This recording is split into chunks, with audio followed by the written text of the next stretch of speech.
You have embarrassed me. You've embarrassed NPR. You've embarrassed the Corporation for Public Broadcasting, and you've embarrassed yourself.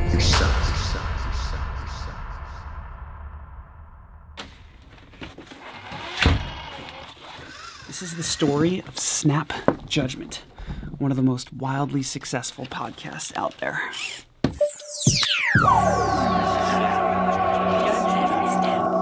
Snap Judgment Studios.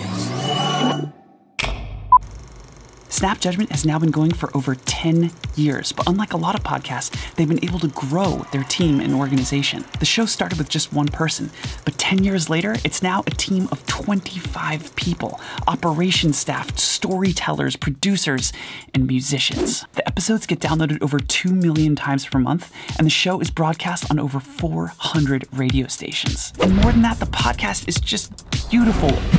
Storytelling with the beat. It's creative and personal and fresh and innovative, and they have their own unique voice and style. But it didn't start that way.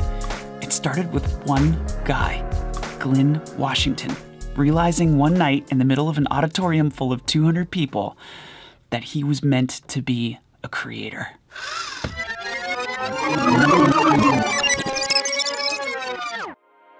A friend, she asked me if I could compose music for her dance troupe. And I thought, I've never done anything like that before. I'm just screwing around on the computer. And I said, well, sure, I can do it.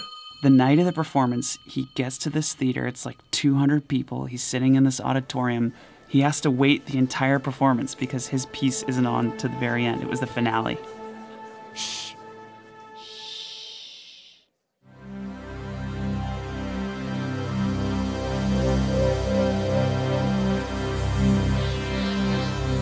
That's me. That's me. That's the thing I was doing at my little desktop computer. Those people dancing were real artists.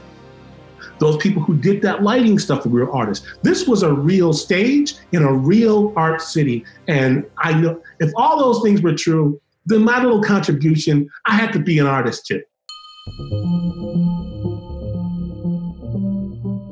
I try to apply for just about any kind of thing I see that I might potentially be able to do.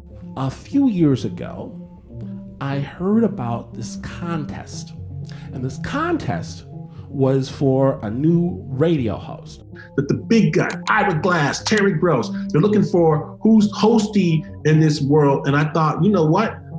Maybe I'm hosting. So I make a little 2-minute clip. I tell a very inappropriate story to my young daughter who was supposed to be in the bed. I record it on my desktop, put her back to sleep. I send it in and I forget about it. It was like one of 15 things that he was applying for at the time. And they're all like lottery tickets. Who knows what's gonna hit? 3 months later, he's eating at a Chinese place in Berkeley and his phone rings. And they said, congratulations, you're one of 10 finalists nationwide for this thing. Congratulations. And I know better. I'm no dummy. And I think it's that same dude, that Mark dude, I think it's him playing a joke on me. I was like, nice try, Mark. Click. And I went about eating my food, and so they called back and went, you know who Mark is, but do you want to do this or not? Wait, you said that to them? They called you and told you were one of 10 finalists, and you said, nice try, Mark, to them on the phone? Yes. Yes, I did. So the folks running the contest whittle their way down from 10 applicants to 3, and they ask him to make an hour-long pilot. I don't know anything about radio. I had no clue what audio science was or anything like that. But we worked hard for a week on this contest, and no sleep, no nothing, and we put together this show. And I was proud. So the next day, he's on his way to work because he has a day job. And on his way to work, his phone rings. I remember this forever. Person said, you have embarrassed me. You've embarrassed NPR. You've embarrassed the Corporation for Public Broadcasting, and you've embarrassed yourself. Click.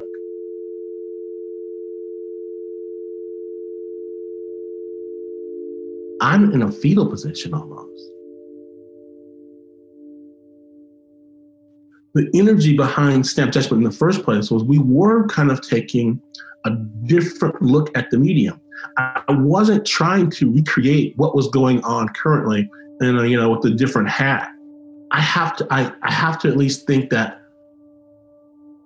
what I did has some kind of value, even if you, the professional arbiter, thinks that it doesn't.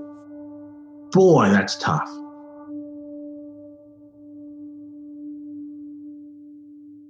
Okay, but all is not lost. Through the show, he had met this woman named Holly Kernan. Holly Kernan. Holly is now Chief Content Officer at KQED, the San Francisco station. And Holly listens to his show and gives him real constructive feedback. It was an act of amazing generosity because I was a nobody from nowhere who knew nothing. He takes the feedback, he reincorporates it into the show, he does a lot of revisions, he makes his show better, and he starts sending it out. A little while after that, I got a phone call asking me to come to DC to pitch Snap Judgment. He's in this conference room pitching executives on the show. And I'm doing my song and dance. I'm telling them about Snap this, and Snap's gonna be great. We're gonna have a stage show. It's gonna be TV. It's gonna be radio. It's gonna be all this stuff. And one of the execs stops him. And he takes me by the arm and he's running.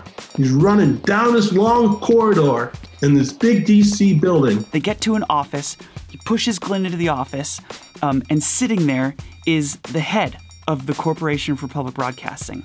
Tell her what you told us. And so Glynn starts pitching Snap Judgment to the head of the Corporation for Public Broadcasting. And she's very, And then, thank you very much. I really appreciate the opportunity. I go back home again. They end up calling Glynn. They give him a grant to explore Snap Judgment and what it would mean. They give him 1 year. I got a grant to figure out what the heck Snap Judgment was. What would it actually look like? What would it be to put together this show? And I got a year to try and figure that out. Glynn had a job at UC Berkeley. It was the business school. And he decides to quit. It was a good job. I had a good job. But when I went to quit, it was a Saturday. And you gotta fill up your little cardboard boxes of your stuff. My father is with me. He walks in my building, and it was a nice office and a nice thing. Everyone's really, really nice to me. And he was like, "What are you doing? What are you doing? What's a podcast? What are you talking about? You got responsibilities." My pops, like a lot of pops, he's all about getting them responsibilities taken care of first. So I'm just like, "No, Dad, I just think that this is what I need to do right now."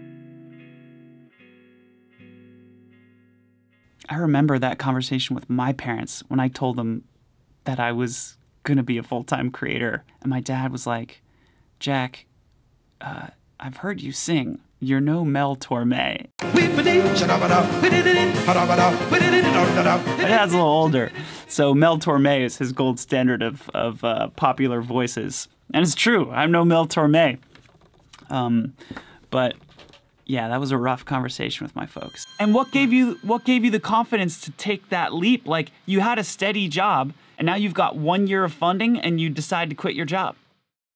Yeah, it doesn't seem very wise in retrospect. I think I had gotten to a point where I had to do something.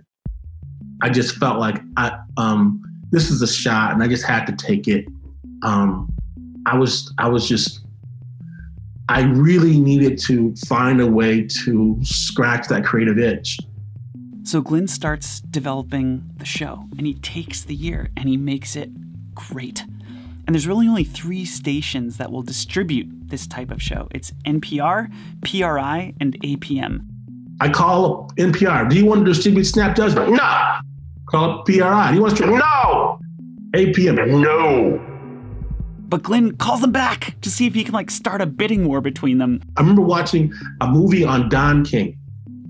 I thought, okay, that's how Don got fights going. So I call up NPR again and said, "Look, APM and PRI, really interested. I thought I'd give y'all one more chance. Call up PRI, say the same thing. Call them all up, and NPR eventually bit.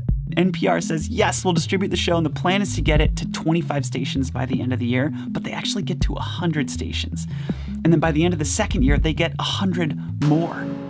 And that's when they started paying attention to us. And it was the greatest gift because we got 2 years to make our own mistakes, do our own thing, and establish our own culture before the big guys said, hey, what's going on over there? So do you mind if I tell you a story? The kids I went to school with, they made a big deal out of me having a white grandma. 10 years later, Snap Judgment is on 400 radio stations. It's being downloaded millions of times per month, and they employ 25 people. But big things start small.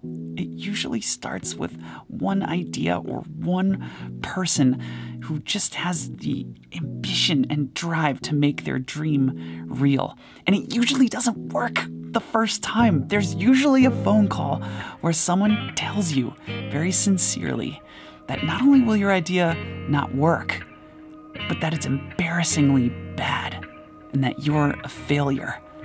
And people like Glynn have the grit and the ability to see beyond those moments and to keep going. Being able to work with writers and artists and producers and musicians and everything like that on a daily basis. Dear friend of mine. I wish I could have told, Glynn from 12 years ago to dig a little deeper because it might just work out.